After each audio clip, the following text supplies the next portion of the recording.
Hello నేను doctor A Vamsi Krishna consultant orthopedic surgeon Vidhata hospital Vijayawada. ఇవాళ నేను మాట్లాడే టాపిక్ వచ్చి షోల్డర్ డిస్లొకేషన్ అండి. Shoulder dislocation the most common joint dislocation అండి షోల్డర్. అలాగే వేరే జాయింట్స్ కూడా ఎల్బో కూడా డిస్లొకేట్ అవ్వచ్చు, నీ జాయింట్ డిస్లొకేట్ అవ్వచ్చు, కానీ మోస్ట్ కామన్ గా షోల్డర్ డిస్లొకేషన్ అనేది జరుగుతుంది. షోల్డర్ ఒక్కటే ఎందుకు అంత కామన్ గా డిస్లొకేట్ అవుతుంది అంటే షోల్డర్ కి రేంజ్ ఆఫ్ మూవ్మెంట్ అనేది ఎక్కువ అండి. సో వేరే జాయింట్స్ చూసుకుంటే ఎయిదర్ టూ ప్లేన్స్ లో ఇలా ఫోల్డ్ చేయటము, ఎక్స్టెండ్ చేయటము అదే ప్లేన్ లో జరుగుతూ ఉంటుంది. కానీ షోల్డర్ మూవ్మెంట్ కి వచ్చేటప్పటికి మనకి ఆల్మోస్ట్ 360 degrees ఆఫ్ రొటేషన్ చేస్తుంది, plus range of motion shoulder కి ఎక్కువ ఉంటుంది. సో ఈ రేంజ్ ఆఫ్ మోషన్ ఎక్కువ ఉండటం వల్ల షోల్డర్ స్టెబిలిటీ అనేది తక్కువ ఉంటుంది. అండ్ షోల్డర్ జాయింట్ కూడా ఒక బాల్ అండ్ సాకెట్ జాయింట్ లాగా చెప్తామండి shoulder. So ball and socket అంటే మనకి ఒక చిన్న రౌండ్ గా గోల్ఫ్ బాల్ లాగా ఉండే బోన్ అనేది వెళ్ళి ఇంకొకటి ఒక చిన్న సాకెట్ లాగా డైలీ యూజ్ లో కప్స్ ఎలా అయితే ఉంటాయో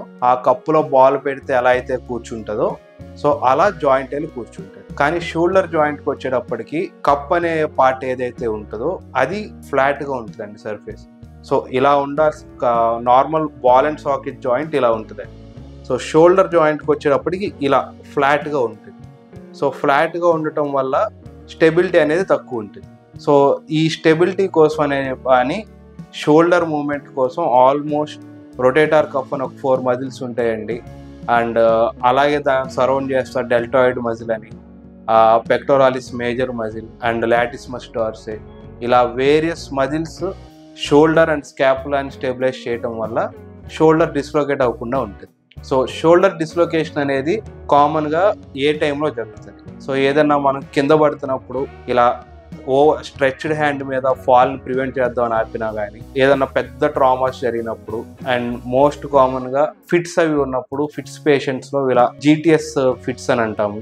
వాళ్ళు ఎక్కువగా వైలెంట్ గా మూవ్మెంట్స్ చేస్తారు, అంటే వాళ్ళ కంట్రోల్లో లేకుండా హెవీగా మూవ్మెంట్స్ జరుగుతూ ఉంటాయి. సో అలా జరిగినప్పుడు షోల్డర్ డిస్లొకేషన్ అనేది కామన్ గా చూస్తాం. అండ్ కొన్ని కండిషన్స్ లో ట్రామా కానీ ఫిట్స్ కానీ ఏమీ లేకుండా కూడా షోల్డర్ డిస్లొకేషన్ అనేది జరుగుతుంది. ఈ కండిషన్స్ ఏంటంటే మనకి ఏదన్నా ఎప్పటి నుంచో షోల్డర్ లోపల చిన్నగా డ్యామేజెస్ జరుగుతూ ఉండి, సో ఆ డ్యామేజ్ ఎప్పుడైతే కొంచెం ఎక్కువ డ్యామేజ్ జరిగి షోల్డర్ జాయింట్ ఎప్పుడైతే మాది సక్షన్తో హోల్డ్ చేయలేకపోతుందో అప్పుడు కూడా షోల్డర్ జాయింట్ డిస్లొకేట్ అవుతూ ఉంటుంది. షోల్డర్ జాయింట్ డిస్లొకేషన్ ఎన్ని టైప్స్ ఉన్నాయి? సో షోల్డర్ జాయింట్ డిస్లొకేషన్కి వచ్చేటప్పటికి యాంటీరియర్ అండ్ పోస్టీరియర్ డిస్లొకేషన్ చూస్తాము. అండ్ రెండిట్లో మోస్ట్ కామన్ గా యాంటీరియర్ డిస్లొకేషన్ అనేది మోస్ట్ కామన్ గా చూస్తాం. సో షోల్డర్ జాయింట్ మనకి నార్మల్ పీపుల్ డిస్లొకేట్ అయిందని ఎలా తెలుసుకోవాలి? కామన్ గా ఏదన్నా షోల్డర్ జాయింట్ డిస్లొకేట్ అవ్వగానే పేషెంట్ ఆ side, suppose right side shoulder joint dislocate అయితే పేషెంట్ మొత్తం ఆ రైట్ సైడ్ డ్రూప్ అయిపోయి ఉంటారు.